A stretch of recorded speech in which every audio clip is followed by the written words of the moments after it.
America Iran ಮಧ್ಯೆ 2 ವಾರಗಳ ಕದನ ವಿರಾಮ ಘೋಷಣೆ.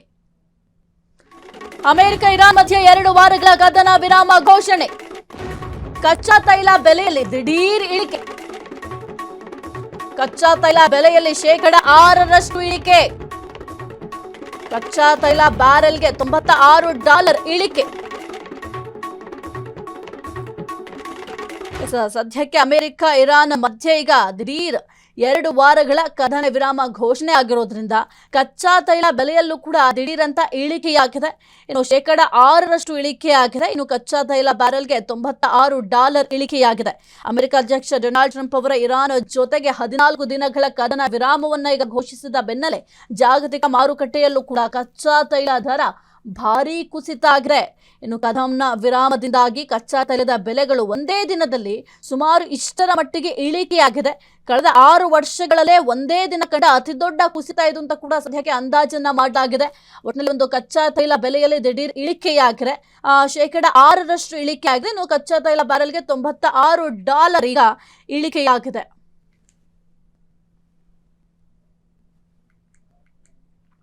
ಇರಾನ್ ವಿರುದ್ಧ ಯುದ್ಧ ವಿರಾಮ ಘೋಷಿಸಿದ ಟ್ರಂಪ್. ಇರಾನ್ ಅಮೆರಿಕ ನಡುವಿನ ಸಂಘರ್ಷಕ್ಕೆ ಕೊನೆಗೂ ಕೂಡ ತೆರೆ. ಇರಾನ್ ವಿರುದ್ಧ ಯುದ್ಧ ವಿರಾಮ ಘೋಷಿಸಿದ ಟ್ರಂಪ್. ಕೊನೆಗೂ ಜಗತ್ತಿನ ತಾತ್ಕಾಲಿಕ ಸಿಹಿ ಸುದ್ದಿ ಇದು. ವಿಶ್ವದಾದ್ಯಂತ ಮನೆ ಮಾಡಿದ್ದ ಆತಂಕದ ವಾತಾವರಣ ಈಗ ತಿಳಿಯಾಗಿದೆ. ಯುದ್ಧದ ಭೀತಿಯಿಂದ ಸ್ತಬ್ಧವಾಗಿದ್ದ ವ್ಯಾಪಾರ ವಹಿವಾಟು ಪುನರಾರಂಭ ಸಾಧ್ಯತೆ. ಭೀಕರ ದಾಳಿಯ ಎಚ್ಚರಿಕೆ ನೀಡಿದ ಅಮೆರಿಕಾಗೆ ಈಗ ಸದ್ಯಕ್ಕೆ ಈ ಒಂದು ಯುದ್ಧ ವಿರಾಮವನ್ನು ಅಮೆರಿಕವೇ ಘೋಷಣೆ ಮಾಡಿದೆ. ಇರಾನ್ ವಿರಾಮ ಏನಿದೆ ಸದ್ಯಕ್ಕೆ ಟ್ರಂಪ್ ಅವರೇ ಘೋಷಣೆ ಮಾಡಿದ್ದಾರೆ. ಇರಾನ್ ಅಮೆರಿಕ ನಡುವಿನ ಸಂಘರ್ಷಕ್ಕೆ ಕೊನೆಗೂ ಕೂಡ ತೆರೆ ಬಿದ್ದಿದೆ. ಯಾಕೆಂತಂದ್ರೆ ಎಲ್ಲರೂ ಕೂಡ ವೇಟ್ ಮಾಡ್ತಾ ಇದ್ರು ಯಾವಾಗಪ್ಪ ಈ 2 ರಾಷ್ಟ್ರಗಳ ನಡುವಿನ ಯುದ್ಧ ಸ್ಟಾಪ್ ಆಗುತ್ತೆ ಅಂತ. ಯಾಕೆ ಅಂತಂದ್ರೆ ಕೇವಲ ಇರಾನ್ ಮತ್ತೆ ಅಮೆರಿಕ ನಡುವಿನ ಯುದ್ಧ ಆ 2 ದೇಶಗಳಿಗೆ ಮಾತ್ರ ಹೊರತ ಆಗ್ತಾ ಇರಲಿಲ್ಲ. ಆ 2 ದೇಶಗಳ ಆರ್ಥಿಕ ಪರಿಸ್ಥಿತಿ ಮಾತ್ರ ಕುಸಿತ ಆಗ್ತಾ ಇರಲಿಲ್ಲ, ಬೇರೆ ರಾಷ್ಟ್ರಗಳಿಗೂ ಕೂಡ ಇದರಿಂದ ಬಹಳ ದೊಡ್ಡ ಸಮಸ್ಯೆ ಆಯಿತು. ಅದಕ್ಕೆ ಉದಾಹರಣೆ ಅಂತಂದ್ರೆ ನಮ್ಮ ದೇಶದಲ್ಲಿ ಈ ಒಂದು ಸಿಲಿಂಡರ್ ಕೊರತೆ ಆಗಿರಬಹುದು, ಸಾಕಷ್ಟು ಸಮಸ್ಯೆಗಳನ್ನ ಎದುರಿಸಬೇಕಾಯಿತು.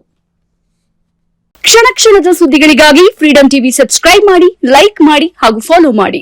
ಹೊಸ ಸುದ್ದಿಗಳ ನೋಟಿಫಿಕೇಶನ್ಗಾಗಿ ಬೆಲ್ ಐಕಾನ್ ಮೇಲೆ ಕ್ಲಿಕ್ ಮಾಡಿ.